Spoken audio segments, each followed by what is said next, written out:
Existe tratamento medicamentoso para o zumbido? Vamos descobrir hoje, hein? Eu queria apresentar a vocês o Dr. Gabriel Peixoto, otorrinolaringologista, fellowship em zumbido aqui pelo Hospital das Clínicas da Faculdade de Medicina da USP, que vai me ajudar hoje a conversar um pouquinho com vocês sobre esse assunto. Bem-vindo, doutor Gabriel. Obrigado. Queria, primeiramente, agradecer a doutora Giane pela oportunidade, pelo espaço, por poder conversar aqui com vocês na Pílula do GAPS. E esse é um assunto muito bacana, é um assunto muito pertinente, eu acho que gera muita ansiedade no paciente que tem zumbido. A viabilidade, existe uma medicação, existe uma estratégia terapêutica que envolva remédios para a gente tratar o zumbido? Então, essa pergunta a gente consegue responder de uma forma muito direta, mas de uma forma muito complexa também, porque a resposta é ambos, sim e não. Então, existe tratamento medicamentoso para zumbido? Não. Diretamente para o zumbido, não existe, porque o zumbido, como a gente discutiu na pílula anterior, o zumbido não é uma doença, o zumbido é um sintoma. Então, ele é causado ele tem a origem em outras causas, né? Então, como que a gente consegue responder essa pergunta com um sim? Existe tratamento medicamentoso para zumbido? Sim, existe, mas visando as causas, né? Tendo como alvo a causa que vai gerar esse zumbido. Então, a gente tem uma cultura, né, muito medicamentosa, é muito mais fácil quando você tem algum problema buscar o tratamento de forma medicamentosa. É mais fácil você tomar uma pílula, tomar um comprimido, do que mudar hábito de vida, de fazer uma terapia psicológica ou qualquer outra forma de terapia que não seja medicamentosa, né? Então, esse é um tema que gera muita ansiedade, um tema muito importante, e a gente vai discorrer aqui hoje sobre isso, né? O que o doutor Gabriel quis dizer com esse sim e esse não é que não existe uma única pílula ou um único medicamento que funcione para todos os tipos de zumbido. Então, o tratamento medicamentoso existe, é possível, mas ele vai ser direcionado caso a caso, né? Às vezes eu recebo mensagem dos meus pacientes perguntando: e aí, doutora, apareceu um tratamento novo para o zumbido? Esse é um conceito um pouco ultrapassado, né? Porque não vai existir nunca um tratamento único para todos os tipos de zumbido, né? Pelo contrário, cada caso é um caso, cada paciente é um paciente. Então, por exemplo, se for uma mioclonia, eu trato de um jeito, né? Se for um zumbido de origem vascular, o medicamento é completamente diferente. Se for um zumbido decorrente de causas metabólicas, o tratamento também vai ser diferente, né? Se for um zumbido por ototóxico, por drogas ototóxicas, o tratamento vai ser diferente. Então, não existe um único tratamento para todos os tipos de zumbido. Vai existir um tratamento direcionado, caso a caso, de acordo com as causas que o paciente tem, né? E me fala um pouquinho da sua experiência, Gabriel, com as drogas. Então, vendo o zumbido dessa forma, individualizando o paciente, achando a causa, a gente tem um arsenal muito amplo de medicações possíveis para esse tratamento, né? Então, assim, temos antidepressivos tricíclicos, antidepressivos inibidores de recaptação de serotonina, anticonvulsivantes, estabilizadores do humor, relaxantes musculares, complexos vitamínicos. A gente tem muita opção a depender da causa, sempre individualizando aquele paciente, achando as causas subjacentes para tratar as causas em si. Muito bem. Então, a gente falou na pílula 1 sobre as causas, sobre as diversas causas de zumbido. A gente também tinha falado com a doutora Laura que no mesmo paciente você pode ter 2, 3 ou 4 causas. Isso significa que muitas vezes não vai ser só um único tratamento que vai funcionar, né? Às vezes, além do tratamento medicamentoso, você vai precisar da fisioterapia, você vai precisar da meditação, ou você vai precisar da dieta, precisar do exercício. Então, a abordagem também não vai ser única, né? Essa pincelada hoje, na pílula 2, é sobre uma única forma de tratar, né? Mas, às vezes, o mesmo paciente ele vai precisar de 2, 3, 4 abordagens até a gente alcançar o alívio ou a cura que seja naquele caso, tá? E aí a gente, para dar uma diversificada na pílula, a gente trouxe um caso clínico aqui do nosso ambulatório, do grupo de pesquisa em zumbido, do HC, que o doutor Gabriel preparou. Quer contar um pouquinho, Gabriel? Vamos lá. Então é o seguinte, esse é um paciente que a gente começou o atendimento no ano passado, um paciente de 50 anos, e ele tem um zumbido nos 2 ouvidos, que é do tipo chiado, faz shhh, contínuo. Esse zumbido afeta a vida social do paciente, a sua concentração e o seu sono.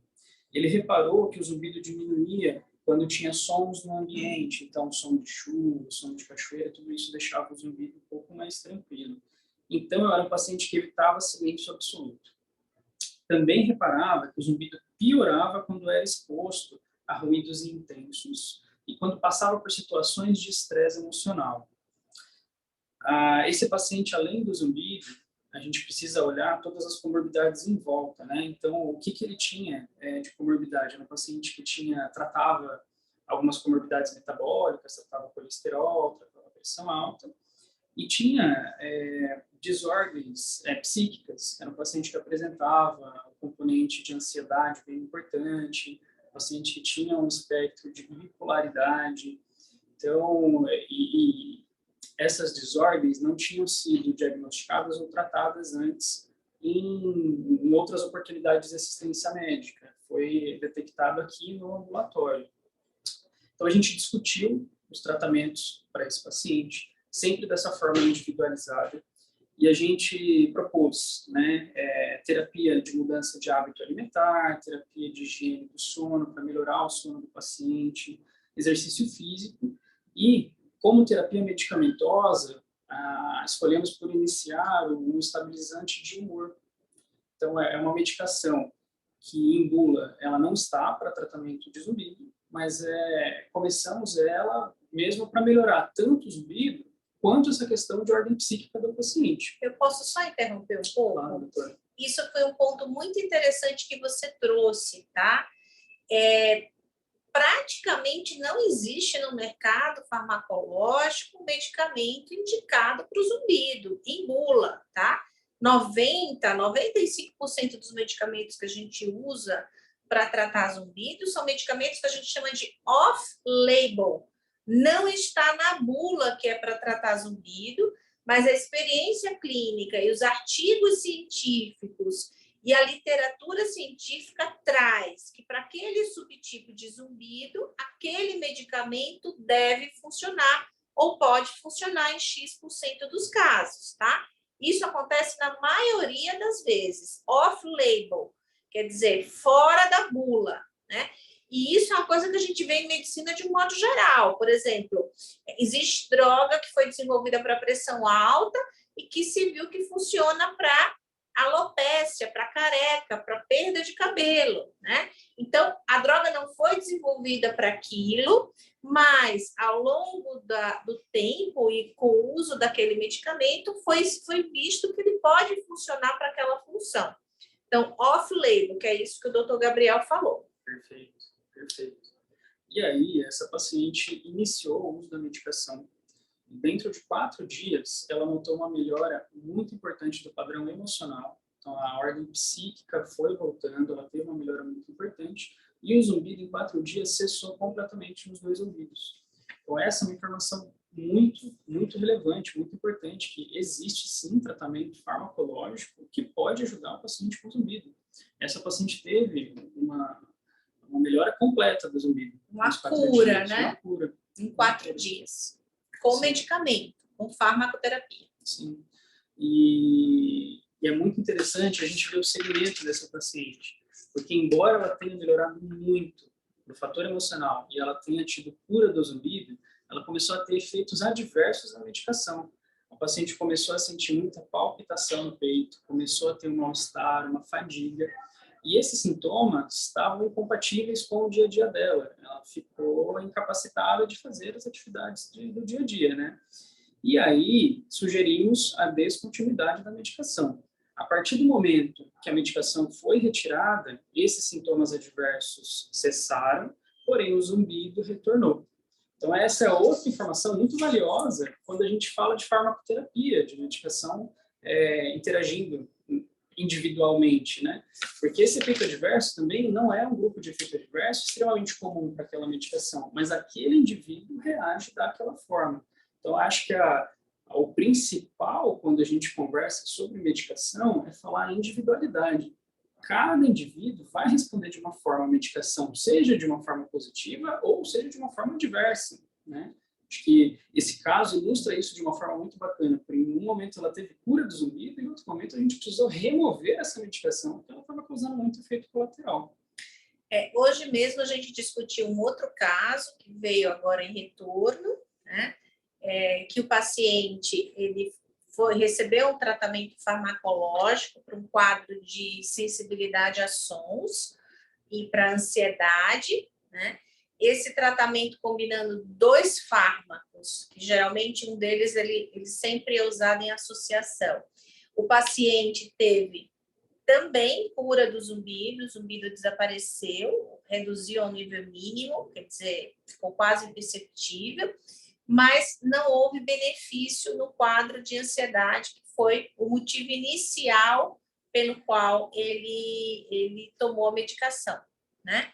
Então, assim, a gente vai ajustando e vai pontuando caso a caso, e é uma medicação completamente diferente dessa que a gente acabou de falar, né? Então, foi uma coisa que foi direcionada para a ansiedade e acabou resolvendo o zumbido. Então, isso é uma coisa que a gente vê muito na prática clínica.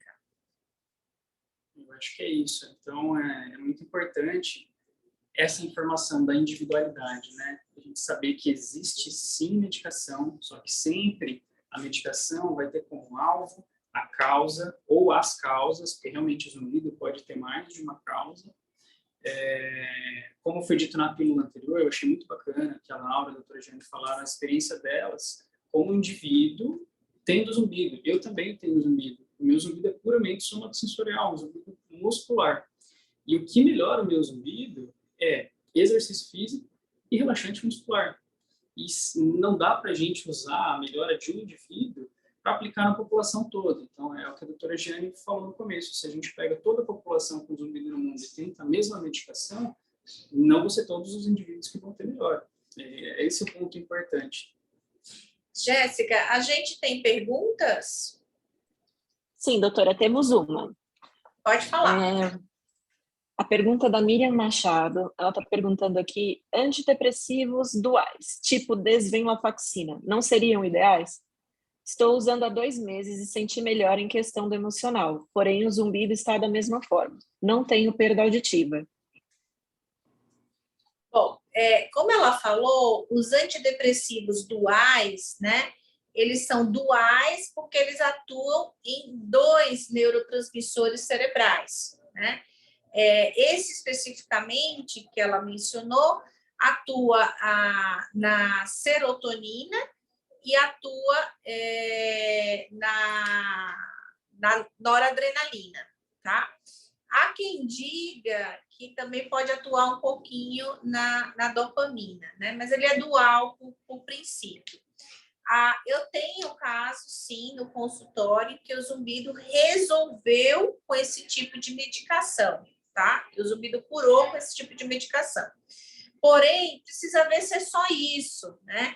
Às vezes, foi focado na questão emocional e o zumbido ele pode ter uma outra etiologia, né? Aquilo ali não é a causa.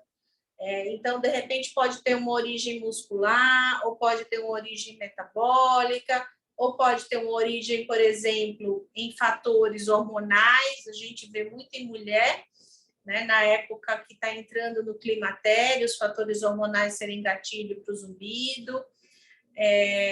Açúcares, né, xantinas, existe uma série de fatores aí que podem estar causando de base. Precisa ver as características do zumbido, se é uni, se é bilateral. Não sei se o doutor Gabriel quer falar mais alguma coisa. Não, acho que a resposta da doutora Jane é ideal. São muitos fatores que precisam ser levados em conta e a informação que a gente obteve é só um recorte pequeno, né? A gente precisa olhar todo o quadro, saber tudo o que está acontecendo para poder propor uma medicação E, assim, nem sempre a medicação, no primeiro momento, atinge aquele efeito ideal que a gente quer também. E o tratamento é assim, a gente vai buscando, se não der com uma segunda alternativa, com uma terceira. Tem mais uma pergunta, não é, Jéssica? Tem mais duas perguntas, doutora. A primeira é, vocês atendem pacientes com doenças de Meniere? Podem comentar sobre os medicamentos de beta-histidina e como beta-serc e labirin?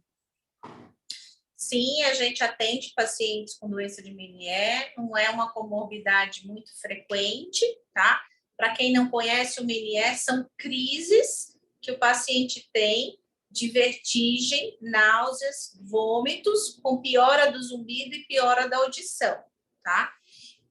Alguns pacientes, ou parte dos pacientes com Meniere, respondem ao tratamento com a betastina, que é um antagonista é um antihistamínico H3, tá? E ele tem uma ação vasodilatadora, ele dilata, aumenta o fluxo de sangue para a cóclea. Mas tem pacientes com Meniere que não respondem, ou que respondem parcialmente à betastina. É importante determinar o gatilho da doença, né? Será que é privação de sono? Será que é alimentação? Será que esse paciente tem diabetes? Será que é o estresse? Será que é hormonal? Tá? Então, os gatilhos da doença, eles precisam ser definidos. Às vezes é hereditário. E aí você vai corrigir os gatilhos, porque só tratar com betastina e não corrigir os gatilhos não vai funcionar, tá? Mas é uma coisa que a gente atende e trata, apesar de não ser tão frequente assim. Próxima. A outra pergunta é da Luzia. Ela está falando aqui que, com a pandemia, o zumbido dela aumentou. Pode ser pelo uso do fone de ouvido. Notei que desenvolvi uma claustrofobia. O que fazer para melhorar? A gente viu, assim, um aumento expressivo, assim, não só dos pacientes com zumbido, mas da piora de alguns pacientes que já lidavam com zumbido durante a pandemia, por múltiplos fatores. São fatores esses, assim, desde afastamento familiar, e isso levando ao emocional um pouco mais carregado, até fatores como o uso de máscara, sabe? Então, a avaliação do indivíduo, ela é muito minuciosa. Quando a gente tem só essa informação de reporte, a gente fica um pouco limitado. Por isso que a avaliação ela tem que ser muito completa. Essa precisaria ser uma conversa de muito mais tempo para definir os fatores de piora para conseguir propor um tratamento para melhora, né? O fato de usar fone de ouvido muitas horas por dia pode ter contribuído, sim, né? Porque, na verdade, você fica numa situação de abafamento, exposta àquele som muito localizado no ouvido, ela pode até ter desenvolvido uma hiperacusia associada. Tem a questão que o doutor Gabriel falou das máscaras, que aí você faz mais apertamento, né? E a tensão e o estresse de não saber o que era essa pandemia, vou morrer, não vou morrer, meus parentes vão morrer, não vão morrer. Então, teve toda essa somatória, né? Somatosensorial, de tensão, de musculatura, emocional, e a questão também das pessoas ficarem mais no silêncio e também mais com fone de ouvido, né? Tudo isso colabora para esse boom que a gente viu de zumbido na pandemia. Qual a próxima pergunta, Jéssica? É só mais um adendo aqui da Luzia. Ela perguntou se ela na verdade, ela está falando que ela já era paciente e se ela pode voltar. Pode voltar, Luzia, pode voltar. É só mandar. Eu não sei como é que está o nosso contato, Jéssica. Ela pode mandar no nosso grupo no WhatsApp e eu te repasso. Ou pode mandar então, aqui para mim também, né? Não tem problema. Por e-mail ela manda o contato e a gente convoca, não tem problema, pode voltar. Perfeito, tá ótimo. Mais alguma pergunta? Não, por enquanto não, doutora. Então tá bom, você quer falar mais alguma coisa, Gabriela? Acho que não, acho que a gente supriu, né? Uma mensagem importante, nada. Então tá bom. Então, eu queria convidar vocês para a pílula que vem, que é a pílula 3, que vai ser no dia 1º de julho, comigo e com a doutora Juliana Nawati, sobre zumbido e intestino, se tem relação entre essas duas coisas, ok? Eu queria agradecer ao doutor Gabriel Peixoto pela presença e por me ajudar aqui. com os casos clínicos, com atendimento, ele está migrando, né? Para onde você vai morar? Eu vou para o Paraná. Paraná, olha, um subidólogo de plantão no Paraná, tá, gente? Doutor Gabriel Peixoto. Agradeço muito, então, a todos e até a próxima pílula. Obrigada. Eu que agradeço. Tchau, tchau.